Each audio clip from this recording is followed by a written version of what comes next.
man, what are you doing? Your photos suck. You must of course do this, you must of course do that, you can't do this, you can't do that. Come on, what are you thinking? Put down the camera. You broke the laws of photography, the rule book, the rules, you ignore them. You can't ignore the rule book. Come on. You're not the President of the United States that ignore the Declaration. The rules of photography is much more important. Okay, sorry, I was a bit harsh. And I hope I got your attention, because this video is going to be all about critique. And, well, mostly the kind of critique I don't like. By self-proclaimed experts that there's 20 too many of online. Of course, I was a beginner once. Or, sorry, I should say hello and welcome to my channel. Let's talk about critique. Of course, in the beginning, I was a beginner. Duh! And I listened to every advice I got. I listened to every criticism I got online, especially on a site called Wabi-sabi here in Sweden. And I never seemed to get anything right. Everything I did was wrong, according to these self-proclaimed experts that I surely believed was experts back in the beginning. I always did something wrong. I didn't use the rule of thirds, I crushed the shadows, I crushed the highlights. I didn't get a strong enough message in the picture. People didn't understand what I was trying to say with a photograph, even though I was just kind of photographing a sunset, sunrise. There was always something wrong and never something right with my photographs, according to these self-proclaimed experts who I listened to. By golly, why should I listen to people who actually liked my photographs? Who actually understood what I was trying to do? Why listen to them? Well, you can listen to the folks that's basically roasting the hell out of you and your photographs. And this is strange, because I never liked people who talk in absolutes. And still I listen to these knuckleheads.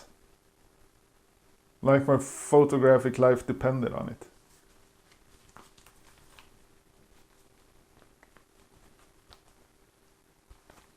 But I kind of started to realize that the more I listen to these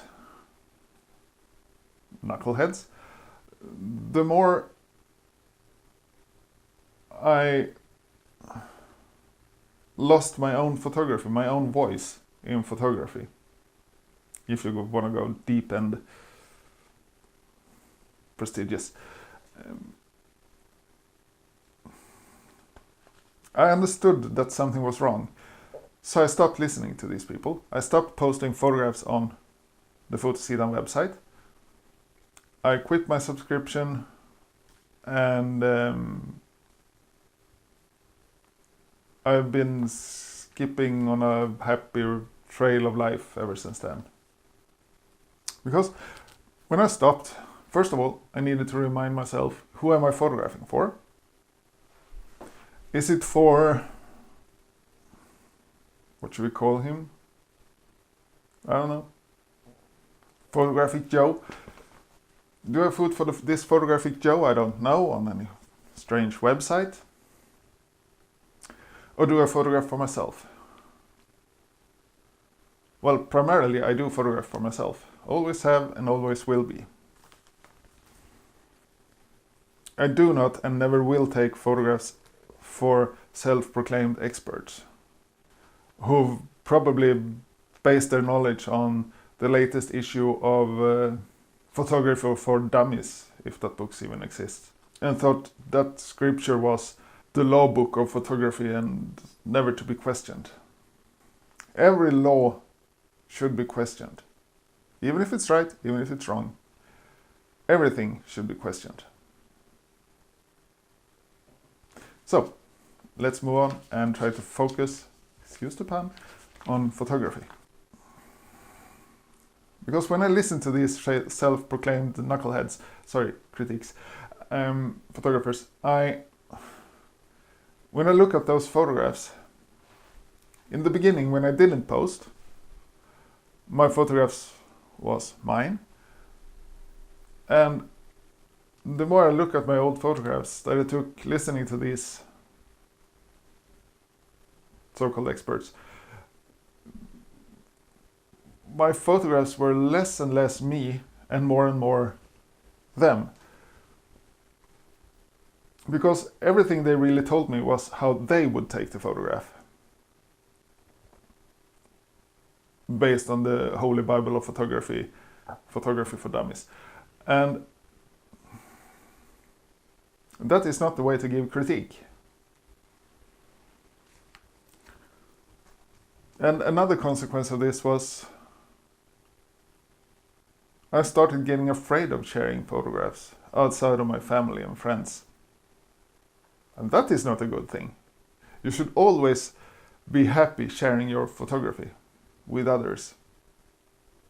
Regardless if it's a good photograph, if it's a bad photograph, you should always feel happy to share it with others. Now I stopped listening to these experts and instead I read somewhere that if you want critique you should ask for it. So instead of reading this bad shit, I started asking for the good stuff.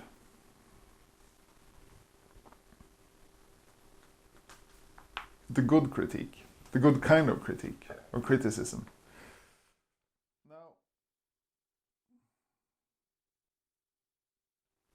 one might ask a question: how do you spot good feedback or good critique of your, in this case, photographs? How do you get this good stuff? Well, even if you don't ask that question, I will give the answer to my question because I asked it. You just have to sit back and listen. When a person who gives you feedback tells you that you must follow every rule in the rule book of photography, and you can't do this, you can't do that. If you break the rules, your photographs automatically suck. I say, put on your best running shoes, run, and keep running away from that person. If someone instead asks you something in the likeness of, what's the purpose of this photograph?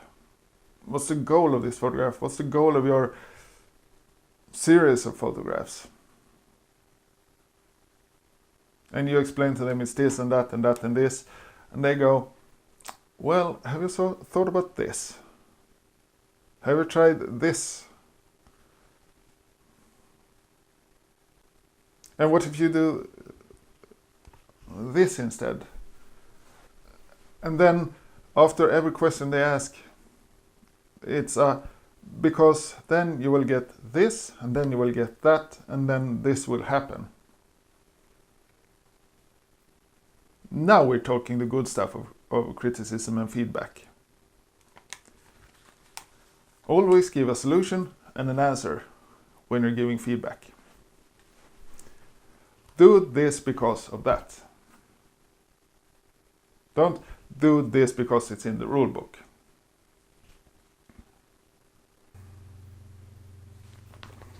That shows that the people or the person who gives you feedback listen to your ideas, wants you to succeed with your idea, and that is also how you should give critique or feedback.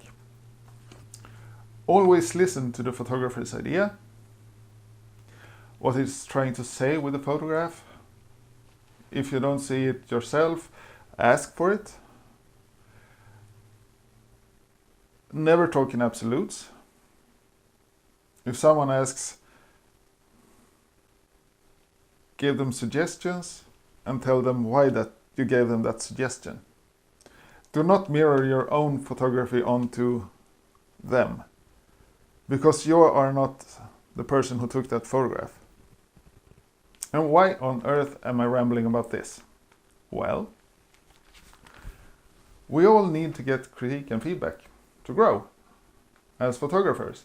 Me, personally, I love getting constructive criticism to my photographs and just about to anything I do in life. How can I grow as a person if I never get feedback on what I do? And I want to be as good as a human being as I am a photographer, or the way around, maybe. I want to be as good as a photographer as I am a human being, depending on who you're asking. And it's just a walk of life, getting feedback. So don't trash talk other people. Give them instead the right kind of feedback. And if you don't know how to give feedback on a photograph, tell them. I don't know. I don't see a vision here. I don't know how I can encourage you or give you any ideas on how to make this better. Because if you just talk for the sake of talking and giving feedback for the sake of giving feedback, you're not actually making them or giving them a favor.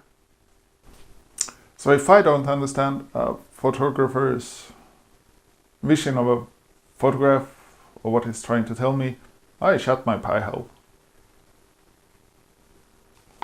So, criticism.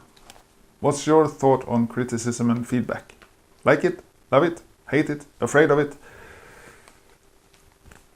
How do you think when you give feedback to someone? I do like you to take a few moments, seconds, minutes, hours, days of your life and write a comment down below. And while you do that, I am going to melt away in this summer's heat and make another video. And hopefully you'll see me in that one. So for now, I say terve, goodbye, hej då, what the fuck, bye for now.